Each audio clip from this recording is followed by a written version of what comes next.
So good to have you join us today. Hello and welcome to Business Daily. I'm Lee Ji-yoon in Seoul. We have a lot of stories lined up for you today, so let's get started with a look at the day's highlights.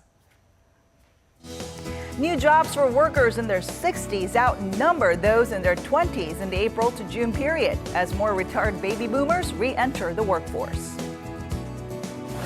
It's been nearly a month since Britain voted to leave the European Union, and we sit down with an expert to take an in-depth look at what central banks around the world are doing in response. These stories and more coming right up.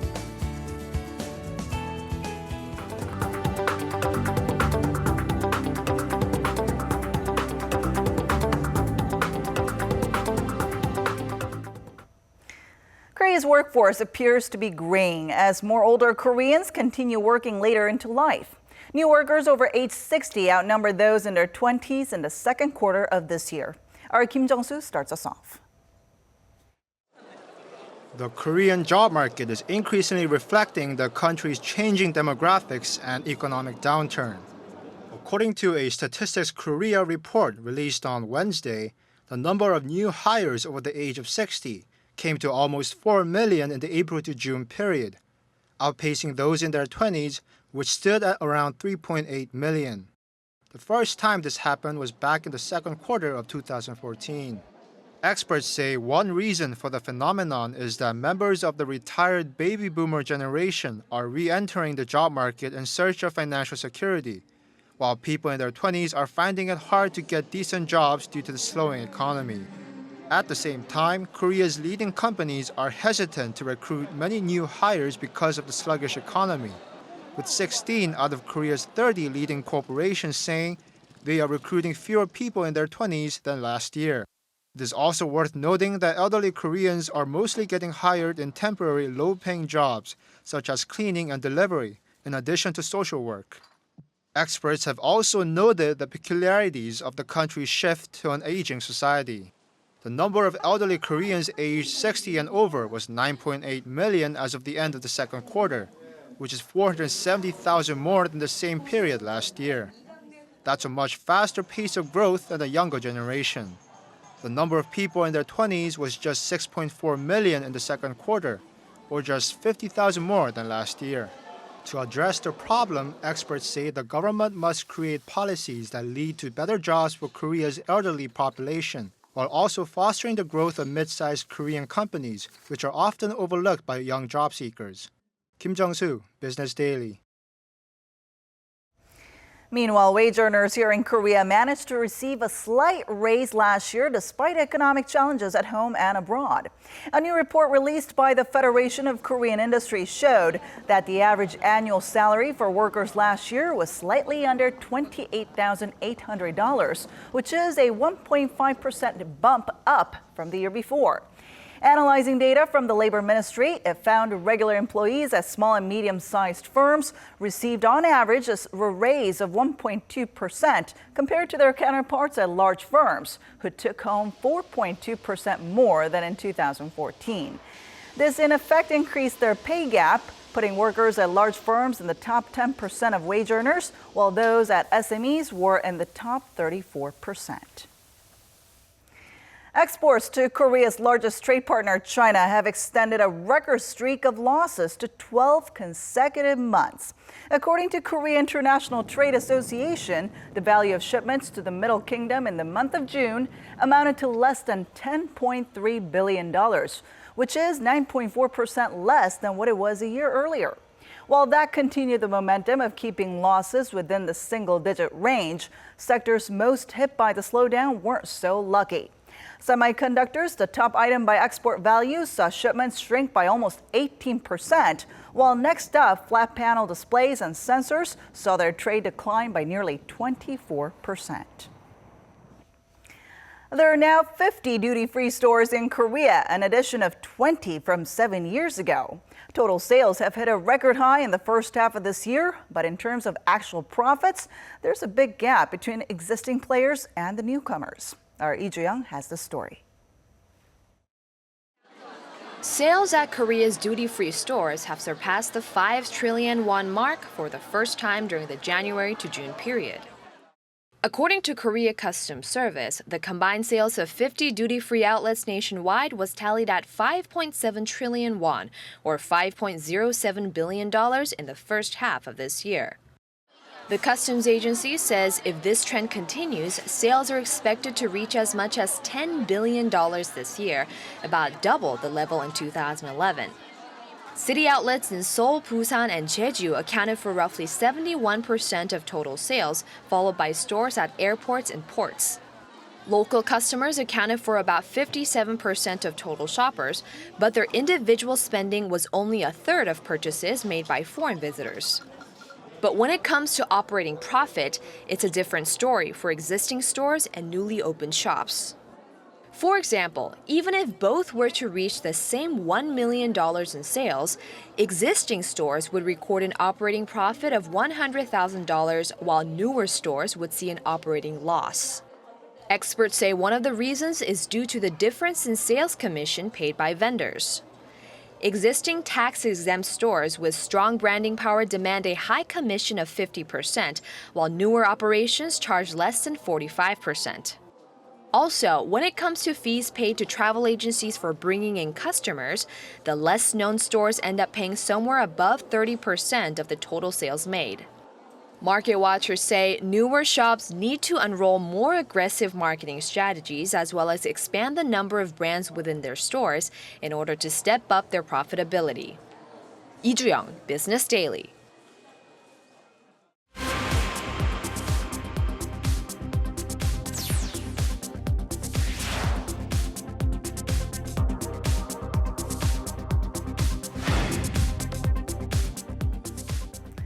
And Britain's vote to leave the European Union has added much pressure on central banks around the world to soothe economic concerns. The European Central Bank gets ready for its first rate-setting meeting since the Brexit referendum.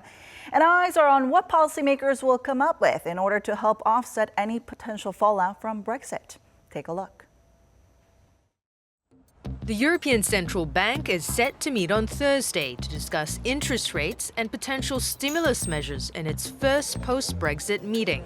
While analysts are expecting strong hints of more monetary easing, many say this month's gathering is unlikely to yield any new policy decisions, as the bank will likely wait until data factoring in the UK vote becomes available in the next couple of months. On July 26th and 27th, the U.S. Federal Open Market Committee, or FOMC, will meet as questions mount on whether the Federal Reserve will raise interest rates sooner than the market expects. On the tail of that, the Bank of Japan is set to convene for its monetary policy meeting, with economists speculating the central bank may opt for even more extreme stimulus measures, like helicopter money. This refers to the idea of money directly being handed out to the public in order to stimulate growth. Just last week, the Bank of England backed away from an immediate rate cut, despite concerns surrounding Brexit, while signaling more stimulus in August. So with a wealth of challenges yet ahead, what measures can central banks pull out in a world still plagued by slumbering growth? And to tell us more about this, Professor Shin Se-don of Sungmyung Women's University joins us in the studio today. Thanks for joining us. Okay. So Brexit will have the most direct impact on European countries. So that's why there's so much attention on what central banks in European countries will do in response to Brexit. And the Bank of England actually held its benchmark rate steady last week, despite growing concerns of the fallout of the Brexit. So what can we expect from the BOE during its next meeting in August? Bank of England decided to maintain the level at 0.5%, and that has been so from March 2009. So it's more than 7.5 years. And also the Bank of England decided to maintain monetary purchase at the level of £375 billion per year. So in short, the Bank of England's policy stance is kind of a standstill, kind of maintaining the status quo. So many people expect the Bank of England will take another quite expansionary monetary policy in the month of August, but I have a little different view because at the moment, most important thing for the England or Bank of England is to maintain the value of their currency, which is pound. So if the Bank of England takes another expansionary monetary policy, there is a strong danger that it will lead to the lowering of the value of the pound. So I think the Bank of England will maintain very, very cautious policy to maintain the level of the currency, the pound. So I don't expect a very drastic monetary expansionary policy in the coming month. Now, we're expecting a monetary policy meeting by the European Central Bank on Thursday, local time, and we're expected to see rates being held steady over at the European Central Bank as well. So what else can we expect from Thursday's meeting? Well, European Central Bank has been maintaining the level, the interest rate at the 0%, and there is very little room for further down in its interest rate. So the monetary policy for European Central Bank has been to the limit, and it was proved to be less than expected, effectiveness. So I think for the part of ECB, there's a very little room for additional monetary policy. And on top of it, Germany has been very reluctant to any more expansionary monetary policy. So I think that's why European Central Bank emphasized the role of fiscal policy. So ECB is asking all the European member countries to take a kind of expansionary fiscal policy. Now, moving on to the FOMC meeting set for next week, what are the chances of seeing a rate hike? Because I know markets do expect a rate hike sometime this year. Right. In June decision, the FOMC said that we have to wait and see how the Brexit will come out. And this is the first time since the Brexit decision. Now, after a month after Brexit decision, stock market has been recovering at the very record level, and the corporate earnings has been pretty good. Real economy in the United States has been pretty good. So I think there are many reasons for FOMC to make their initial decision to raise the rate during this course of the year. So I think probably not maybe in July, but September, a very strong chance that they will be raising the rate, and also possibly the rate will be maybe raised in the month of December. And also the impact of last month's Brexit outcome also led to the Japanese yen to appreciate sharply, and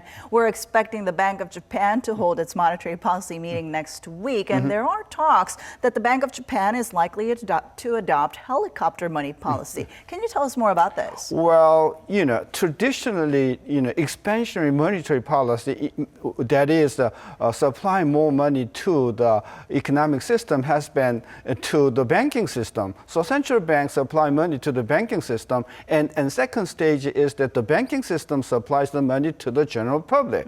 But the channel from the commercial bank to the general public has been non-existent. So no matter how much the central bank is supplying through quantitative easing, the money doesn't get through to the public. So here comes the helicopter money, which means that the central bank skipping the banking system, putting all the resources and money supply directly to the general people. So it's almost like a showering money to the people by central bank. And there has been some talk about the possibility, but idea was first introduced and proposed in 1969. And so I don't know. I think monetary policy has been proved less than expected efficiency. So I don't know Japan will take it, but I think key point is that where the value of the yen will be developing throughout this month.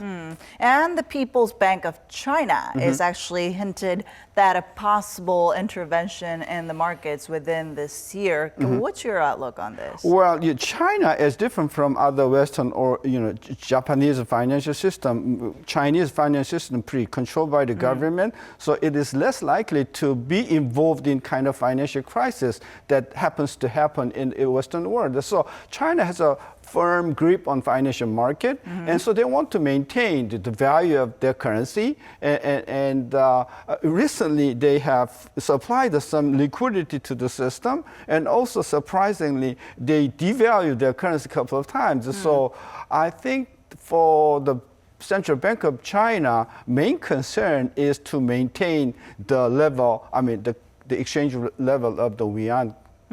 So if countries around the world continue to ease monetary policy, then what impact would this have on the global economy? And also, critics actually say that central banks around the world are running out of ammunition. Well, the central bank for the last, I think, 8 or 9 years has been supplying the money to the system, and it was found that the supply of money wasn't enough. We need to create the demand for money. Supply of money is one aspect, but the more important thing is people has to demand money for their investment or for their consumption. So now people are getting to understand that real problem is creation of demand for money, and I think in that respect, quantitative easing is not working at all. I think we have to find the solutions to qualitative easing instead of quantitative easing. So I think that is the point. And one solution may be helicopter money or from Japan, but we have to see. So we'll definitely keep an eye on all these meetings that are coming up this week and next week. Thank you so much for coming in today, You're Professor. Welcome.